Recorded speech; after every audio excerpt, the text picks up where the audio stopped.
Folks, I'm Dr. Mike Israetel. I have all sorts of degrees. And also, my favorite ice cream flavor is Rocky Road. I'm kidding. Is that really even true? Do you know what Rocky Road is? Really? How do you know? You're from Europe. We have that shit. Get out of here. You don't have a lot of, don't even start. Don't make this a Europe versus USA thing. I'll fucking do it. Motherfucker. That's it. We're out of NATO. This is Milo Wolf. He is almost finished with his PhD in sports science, and he is the world's expert on range of motion. And he has been doing lots of research and reviewing even more research, but it focuses on lengthened partials. Now, normally, we don't see that sort of thing in the gym. What we see are shortened partials, where you yell a lot and do this. We see mid-range partials, where you yell a lot and do this. Lengthened partials, what are they?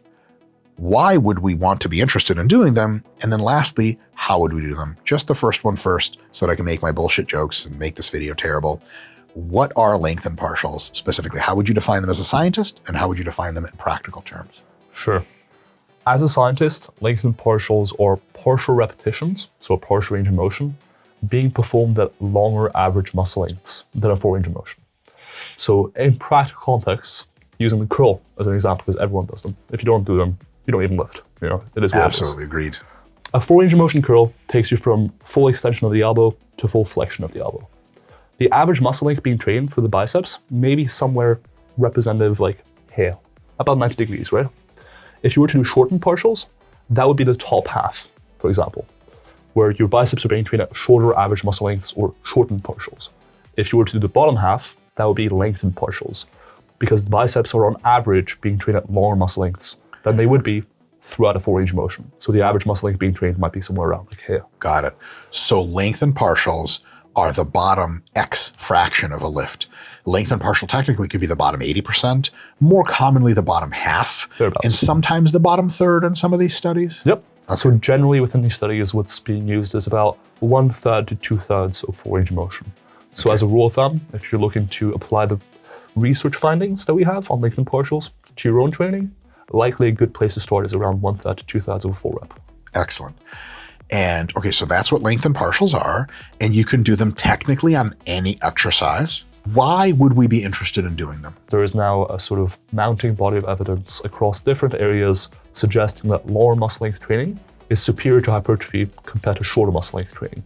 And there's plenty of evidence suggesting that's the case for example, partial reps at different muscle lengths. So for example, doing the bottom half of a curl versus the top half.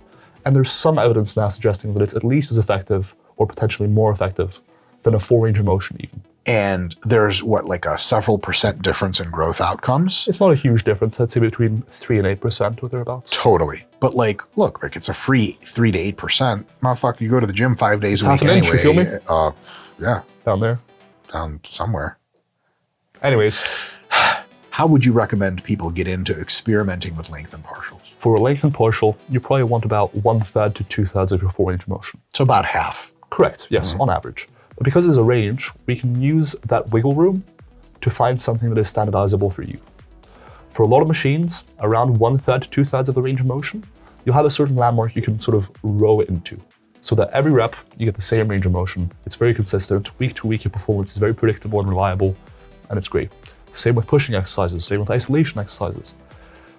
Otherwise, what you can do, since you have wiggle room, is just find some sort of bodily position that you can consistently replicate. Yes. For a lot of compound pressing exercises or pulling exercises, for example, that can be, for dumbbell rows, pulling to your knees, right? Just past your knees and then back down.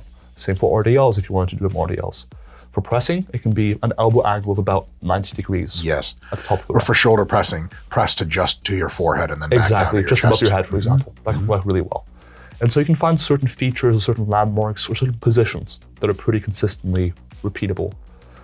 And since we have a range and we don't really know if like quarter reps are better than half reps or vice versa, as long as you're somewhere within that ballpark, you're likely getting the benefits of lengthened partials. Yes. What do you think about taking it back to a theoretical level and saying it's the imposition of heavy, challenging load under a deep stretch that seems to be the mechanism likely by which this works? Agreed so far? Yep.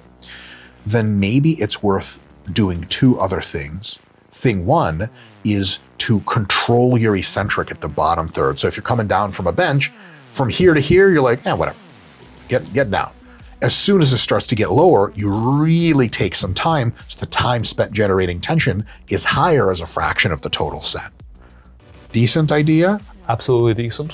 And in fact, it's not just the time, it's also by controlling the weight more, you're exerting more force. Yes. So it's not just time or tension, it's also how much tension are you producing at those lower muscle weights. Yes, the integral of time and tension. So Correct. It's more time tension. Correct. More tension, really, total, if you think about it. If you think time's linear concept, man. You know what I mean? Like, Ooh, you got a little Ali G in there. You know what I mean? And then the second thing I can think of is maybe some pausing at the bottom. Because if you pause at the bottom in an actively tensed position, and in most exercises, like you have to actively tense, so you'll rip apart if you don't.